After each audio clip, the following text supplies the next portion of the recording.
Om Swastiastu, perkenalkan nama saya Felicia Juni Alberta dari S1 Pariwisata semester 7 dengan NIM 19341-023. Di sini saya akan mempresentasikan mengenai analisis dampak lingkungan serta kaitannya dengan Maslow teori, Butler teori, SDGs beserta dengan unsur-unsurnya, dan dampak dari pariwisata, khususnya yaitu pada destinasi pariwisata yang terdapat di London.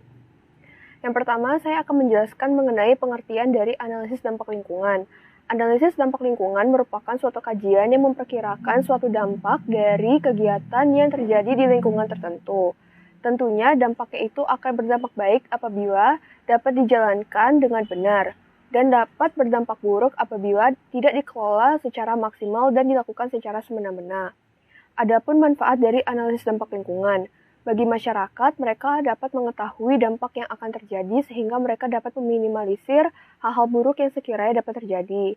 Sedangkan untuk manfaat bagi pemrakarsa, usaha mereka akan terjamin. Dan bagi pemerintah, mereka dapat menjaga pembangunan sehingga dapat berjalan sesuai dengan prinsipnya. Yang kedua adalah teori Maslow atau hierarki kebutuhan Maslow, di mana manusia dimotivasi oleh 5 kategori. Yang pertama adalah aktualisasi diri, yang kedua adalah penghargaan, yang ketiga kasih sayang, keempat rasa aman, dan yang kelima adalah kebutuhan fisiologi. Dari kelima kategori ini, banyak contoh yang berkaitan dengan analisis dampak lingkungan. Yang pertama adalah, contohnya adalah wisatawan yang akan melakukan kunjungan wisatawan ke Bali apabila pemandu wisata itu dapat memberikan servisnya yang baik, sehingga timbullah kepercayaan dari wisatawan tersebut dan mau mengunjungi wisata itu kembali. Yang kedua adalah wisatawan merasa aman dikarenakan terdapat pecalang adat yang menjaga area parkir. Kemudian terdapat juga sinergitas adat, baik itu antara ibu-ibu PKK maupun antara Pokdarwis. Dan tentunya teori Maslow ini harus dari kebutuhan dasar dan kemudian dapat naik ke kebutuhan yang paling tinggi dan akhirnya dapat mengaktualisasikan dirinya. Yang ketiga adalah teori Butler.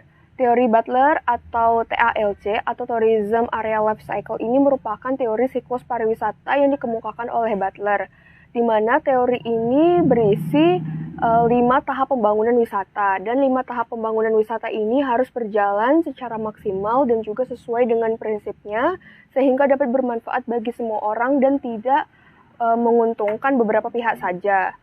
Teori Butler ini tentunya sangat menguntungkan bagi pihak pengelola wisata dikarenakan dengan menggunakan teori Butler mereka akan mengetahui posisi wisata mereka itu ada dalam fase apa. Kemudian terdapat SDGs. Nah, SDGs ini lahir karena kemunduran dari Millennial Development Goals atau MDGs dikarenakan pada saat itu MDGs hanya berfokus kepada isu-isu pengentasan kemiskinan dan juga angka kelaparan, sedangkan isu-isu lingkungan dibiarkan begitu saja. Oleh sebab itu, MDGs, pilar-pilar kebijakannya diperbaharui sehingga lahirlah Sustainable Development Goals, yaitu terdapat 17 pilar, di mana SDGs ini dirancang untuk pembangunan yang lebih berkelanjutan, di mana SDGs dirancang untuk memenuhi kebutuhan sekarang tanpa harus mengorbankan kebutuhan generasi mendatang untuk memenuhi kebutuhan hidupnya. Dan untuk unsur-unsurnya sendiri ada dari unsur sosial, unsur ekonomi, unsur lingkungan, dan unsur hukum dan tata kelola. Yang terakhir adalah dampak dari pariwisata. Tentunya dampak dari pariwisata ini ada yang negatif dan juga ada yang positif. Dampak dari pariwisata ini akan saya beri contoh pada atraksi wisata Hop on Hop off Bus yang terdapat di London. Hop on Hop off Bus ini merupakan suatu layanan transportasi yang terdapat di London, di mana wisatawan itu dapat berkeliling dari satu tempat ke tempat lain dengan harga yang masih terbilang cukup mahal. Dan untuk pilihannya sendiri itu ada yang 1 hari, 2 hari, dan 3 hari, dan harganya juga bervariasi, akan semakin mahal tergantung dari jangka waktu yang dipilih. Untuk unsur sosialnya sendiri, keuntungan dari mengikuti Hop on Hop off Bus ini adalah wisatawan itu mendapatkan audionya itu baik itu dalam bahasa Perancis, bahasa Jerman, bahasa Italia, dan juga bahasa Rusia, sehingga mereka dapat pengalaman untuk belajar bahasa asing. Kemudian untuk dari segi unsur ekonomi, mereka juga dapat menambah pendapatan negara, devisa negara, dan juga pendapatan daerahnya. Kemudian untuk lingkungan, terbilang karena aksesnya yang cukup padat dan juga sering macet di transportasi bus ini membuat banyaknya polusi udara dan juga pencemaran lingkungan. Namun di balik itu, bus ini juga cukup ramah lingkungan dikarenakan tersedia untuk wisatawan disabilitas yang khususnya menggunakan kursi roda.